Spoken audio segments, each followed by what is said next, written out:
Well, good morning, good afternoon, LinkedIn family. StreamYard is once again having issues with the application. I don't know if it's on their server end or what's going on. So I'm going to have to apologize for any type of delay going in. And I definitely want to apologize to my guest, David Goodman, who's joining us today from EdenArc. I'm very excited about David being on Coffee with Bob today. He's one of my new connections. We haven't been connected very long on LinkedIn, but what EdenArc and David are doing is some incredible work. So I'm going to introduce you to. Okay, there we go, David. I can see you, Robert, but you're breaking up. You're on board. Having, but as people can see, so I have to apologize. Can you hear me? Can you hear me okay? I can hear you, but you're breaking up. Yes, we can.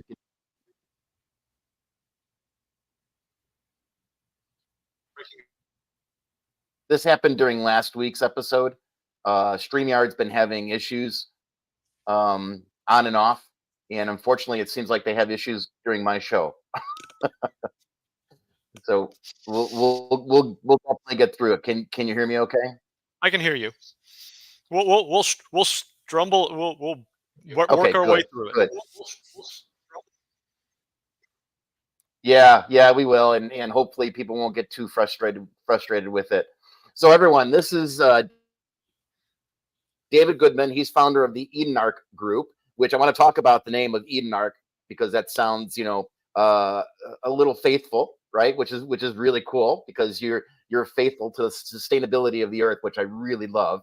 And one of your concepts that you push on LinkedIn quite a bit in your amazing posts is how you can take sustainability into not only making the earth green, but making corporations their pockets green as well, right? That's kind of the concept. Why don't you talk a little bit about that? So what we know is that consumers and let me preface this by saying that when I make statements like what I was getting ready to say, what we know, these are based on studies, not studies by my company, but studies by Harvard Business Review, MIT, Boston Consulting Group, Nielsen, Forbes. So there is an enormous amount of data out there, and what this data is showing is that consumers are demanding that companies prove their environmental commitment. And when they do, consumers are rewarding them. The number one thing in the world today on the minds of consumers is the environment. It's ahead of war. It's ahead of the economy. It's ahead of politics. It's ahead of everything else. Now, a couple of years ago, COVID was the number one thing, but right now, today, the environment has people worried the most. And when a company becomes able to show that it is environmentally friendly or has an environmental commitment and can project that out, their sales go up. Awesome. And so how does EdenArc help companies with that? So I am an let me explain the way of the industry. There are standards. There are standards around the world. Just like if you get a college degree from company A versus company B, and company A may have a little better reputation than company B, and so on and so forth. So in the world of environmental programs and sustainability programs, there are many different standards. The world's top standard, both in terms of usage, studying, reputation, return on investment, anything you want to look at, the world's number one standard is the ISO, International Standardization Organization, 14001. It is by a magnitude, it's bigger than all the other standards combined. And we took that standard, which was before us, it was only used by really big companies. And we scaled it out to allow it to deploy to small to mid-sized business. So we deliver the ISO 14001, the EdenArt Group ISO 14001. I happen to be an ISO 14001 lead auditor. I'm also an ISO 14065 lead auditor, which means I can deploy both sustainability certification, carbon neutrality, net zero, and ESG. So we help companies become certified as sustainable under the EdenArt Group ISO 14001. Very cool. And what does that encompass, right? I mean, how so if you're talking to so I work for a mid-sized business, right? Hmm. We have that standard, right? Because we're an environmental company ourselves, so that works out well for us. But when you go to a smaller organization, right, or even a mid-sized organization for that Hmm. matter, that doesn't have that awareness, right? What is it that you're coaching them to get to that standard?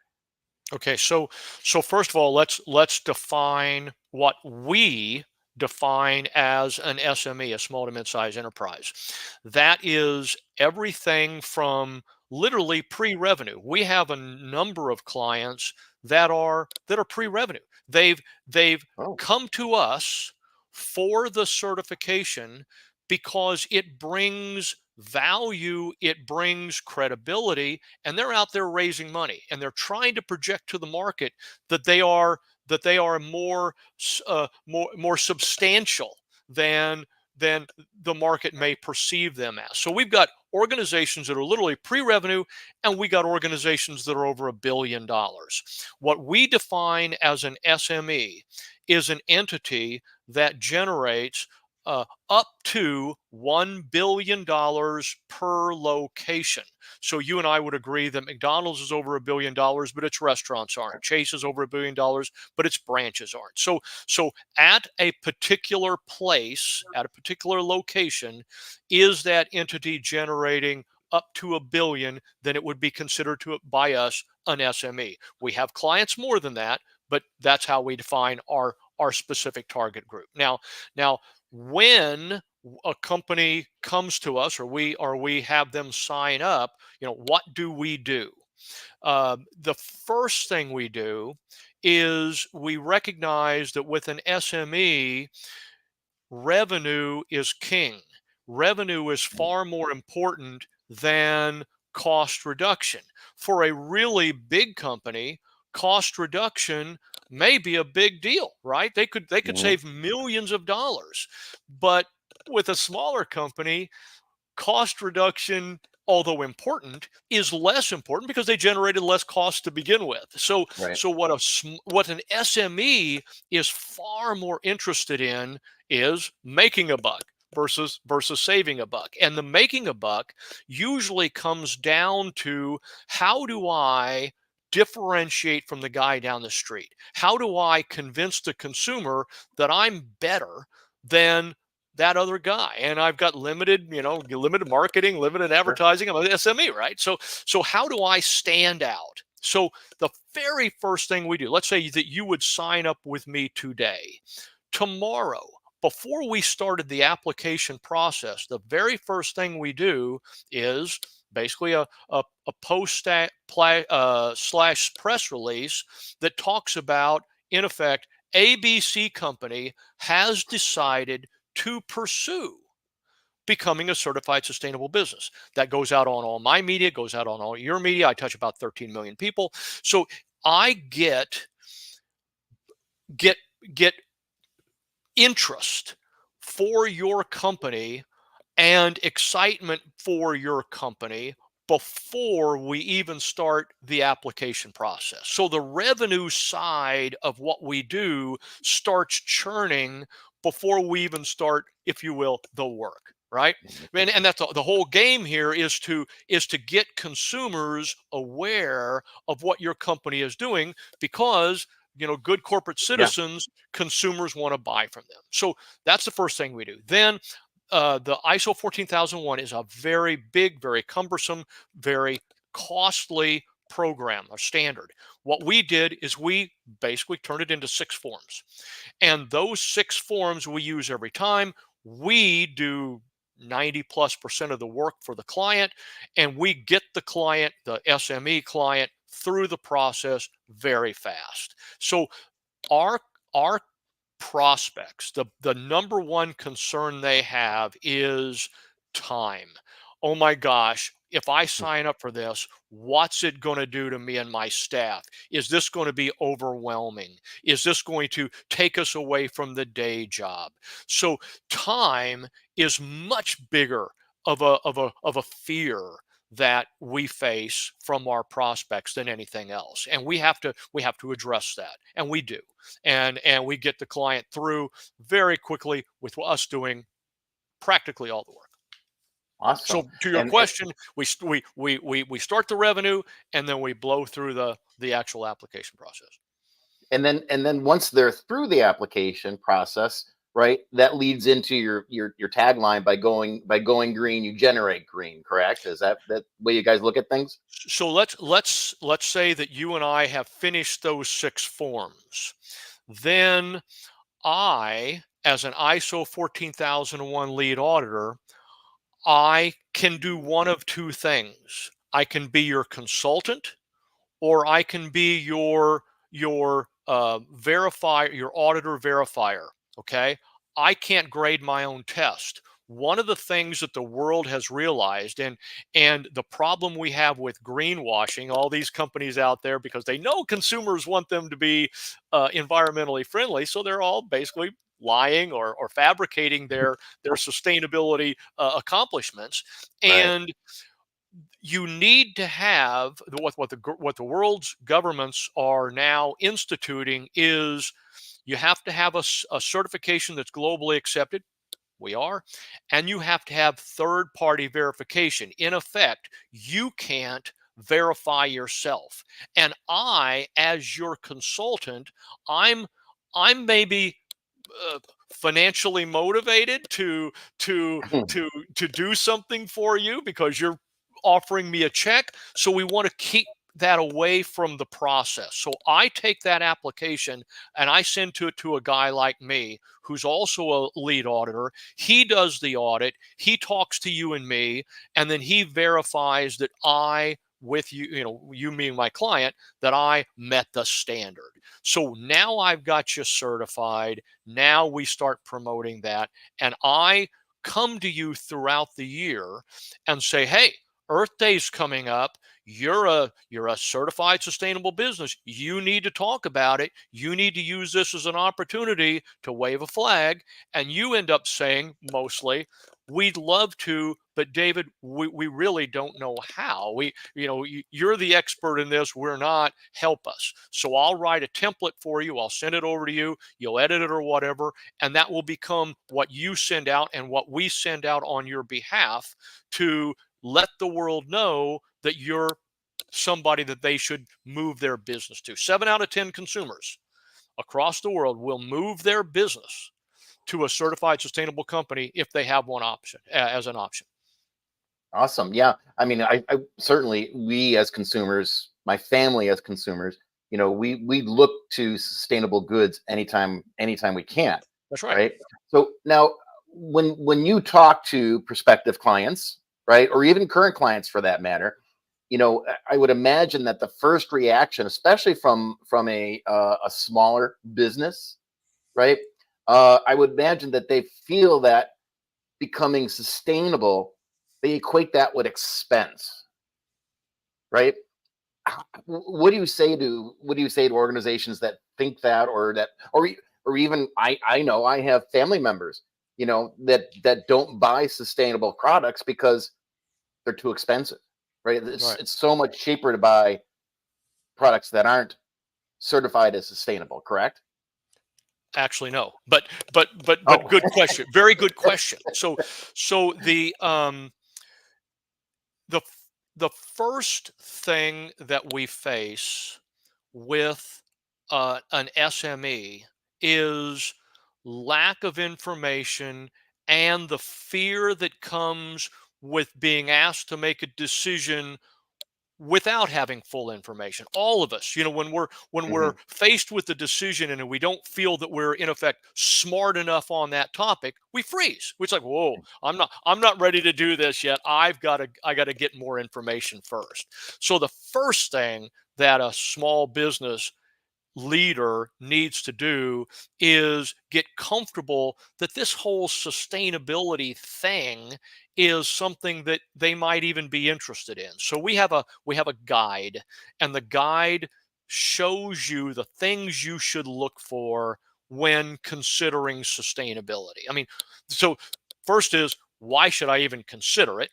And then Hmm. secondly, okay, if I think that is something that I should be interested in, which program? What do I look for? What's good? What's bad? So, is this something of value to me or potentially of value to me? And then, if so, what should I look for in a program?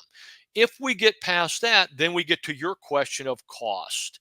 And the program that we put forth has a couple of pieces to it. First of all, the elephant in the room question: what does it cost? Right. Consider about $6,000.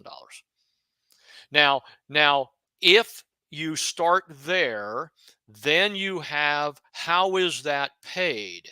And we take basically installments over time through the process. And remember, we're getting that revenue going before we're starting the work. Every client has termination rights at any time, no questions asked. We've never had a client terminate, and every client we've ever signed has renewed every year thereafter. So every Wow. year after a client signs up, now we're at the end of that year and the new year starts. They have to make a decision. Do we want to do this again? I mean, it's going to be another check to me, and it's going to be more projects, because sustainability is not finite. Sustainability is progression, right? You've done some projects this year. Next Hmm. year you're going to have to do more. You're going to have to get a little bit better, a little bit better, a little bit better. So, hey, is it even worth it? Do we want to do it? As of today, every client that's ever signed up with us has renewed every year. So That's that amazing. should say something about the value of the program to the people who actually are experiencing the program. Yeah. And then back to the, how do we pay for it?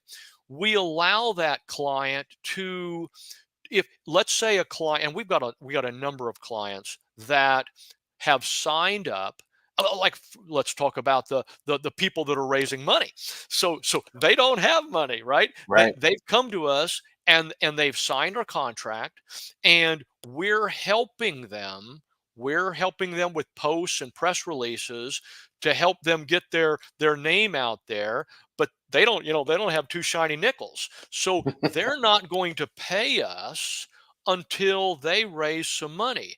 And we don't have a clause in our contract that says, well, if you don't start the application process and start getting certified in 3 months, we're going to terminate. Right. As long as it takes for you to get to where you've met your needs so that you can proceed, we're fine with. And if you should ever want to terminate, we're fine with. So Mhm. we want to take all the stress off the table so that this company can say, is this good or not? And if it's good, they're going to keep doing it.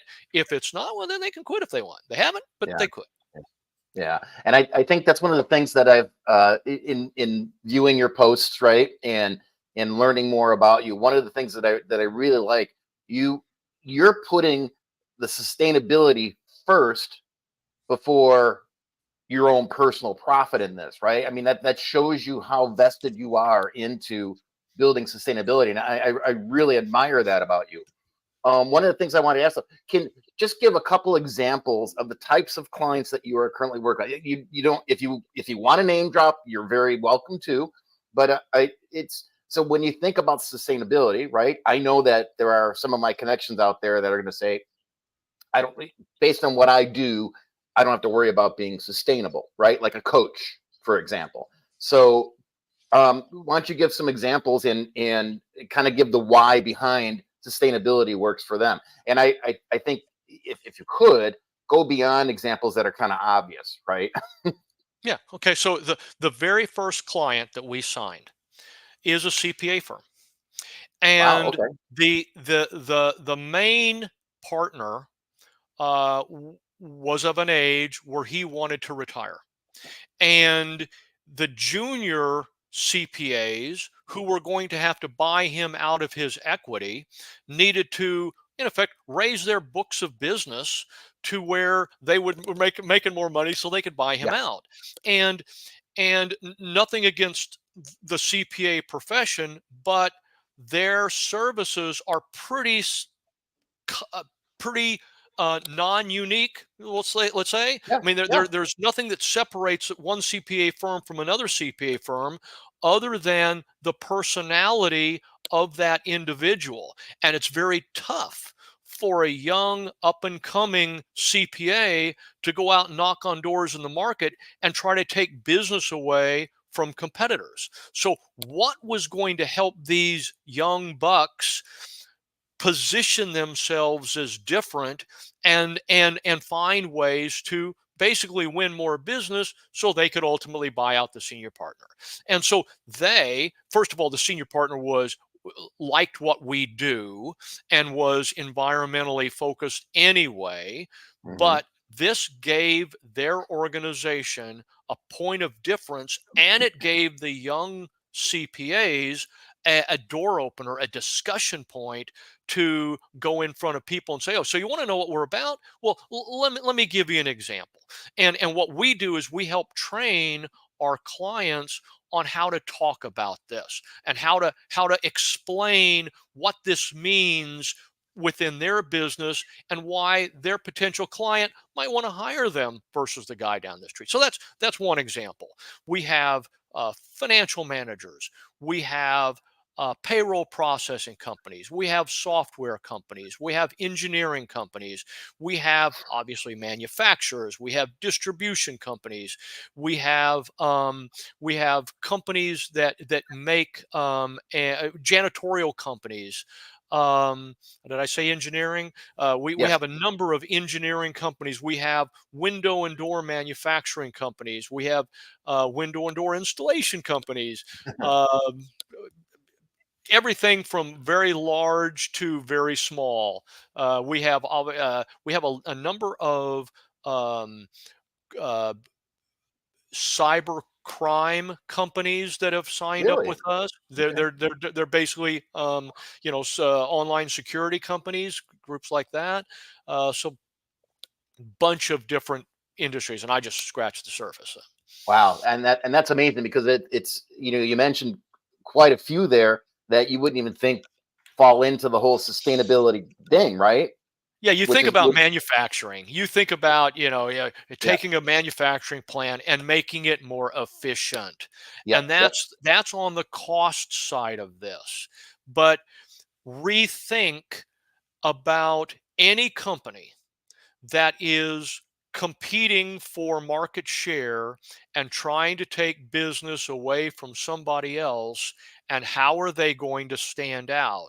And if you can say that you're a certified sustainable business and back that up with the certification verification, you will take market share away from the competition, and that cost that I mentioned before is chump change compared to what the benefit is going to be, as our 100% renewal rate would suggest.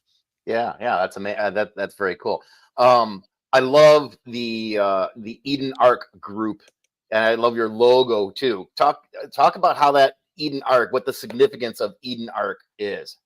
So 20 28 years ago or whatever, I was a partner in the largest real estate company in the world, and I left that company to hang my own banner. So I had to name my real estate company. Actually, Eden Art Group, its legal name is Eden Art Realty Group Inc. So I originally formed a real estate consultancy. Okay. And I wanted to tell my clients that I'd be there in good times and bad. And so how do I say good times and bad times. And it was in the afternoon. I had a glass of wine. I was getting smarter by the minute. And I thought, well, what's the best piece of real estate ever? I started out thinking about New York City and Tokyo. And then I thought, well, the best piece of real estate was the Garden of Eden.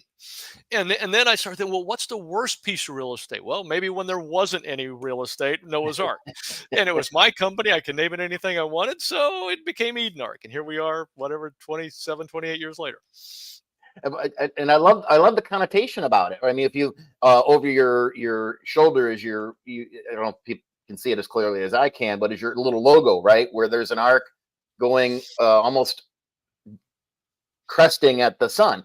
And the connotation by there is, that you're coming into the light, right, and bringing everything out into the open, which I think is really cool. Thank you. I think you're the first guy that ever said that. I'll call my logo designer and say, we finally, 27 years later, we finally got somebody that got it. Is that what you intended? Yeah. Oh, well, there you go. There you go. That's amazing. So, there was one more question I had, and it just slipped my mind because I was actually very surprised that I actually got it. So, if people want to connect with you, there's your website. It's very simple, edenark.com. I highly recommend it. And then we're going to put your LinkedIn profile up there. David is someone that you definitely want to connect with, right? And engage with and follow his posts because you really put out some really good gold out there. I mean, I really dig your post. I like them. I've commented a couple times on them. I don't do that as much as I should, but I will start doing that more.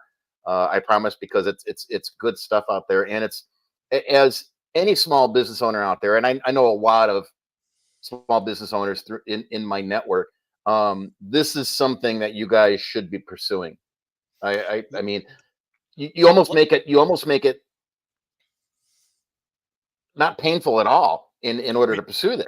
We recognize that an SME, big companies are already there. They already understand. They got staffs. Right. They have the ability to do this. An SME, this is new. This is uncharted territory. So we've got to take all the pain points off the table so that it's worth call it the risk or the chance. So I understand that, and we try to do that. And if a SME is serving bigger companies, let's say you're not going B to C, maybe you're going B to B. That larger client that you have, if that client is a sizable company, they have a sustainability program, and you're going to be getting the call.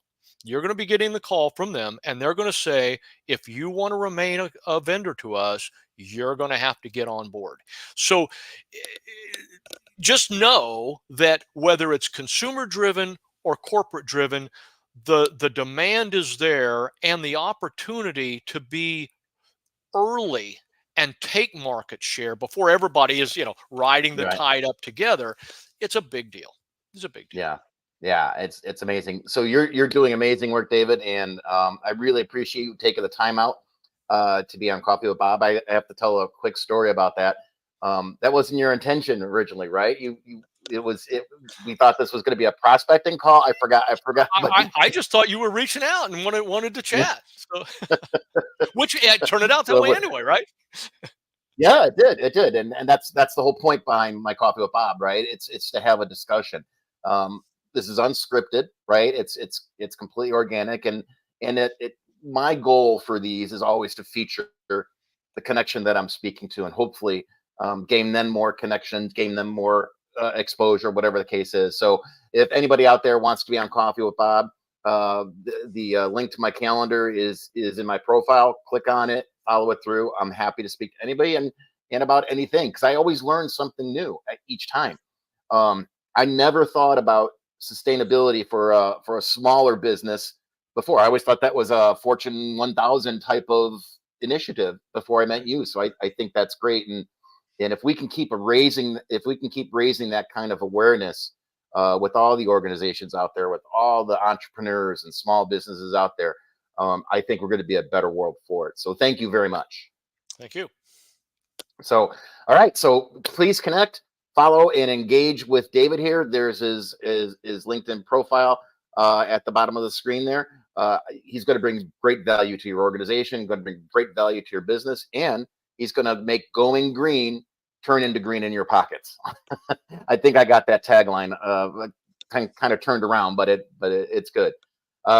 So join us again next week for Coffee with Bob. I'm not sure who we're going to have on yet, because we're in that whole Labor Day kind of holiday week thing. So trying to do this on a weekly basis might end up being semi-weekly, but we'll get there. So thank you again, David. I appreciate it, and have yourself a great holiday weekend. Thank you. And we're having trouble ending the stream with well, then thank you again. And thank you yeah, again. Yeah, you can keep saying thank you because it's not ending. Wow. So yeah, it doesn't want to end. See, David? Well, I've had so many people tell me that. David, please keep talking. Please keep talking. Don't get off the stage. Just keep talking. Yep. So what we're going to do, we're just going to leave the studio, and that's going to end the stream. Okay. All right. Take care, everybody.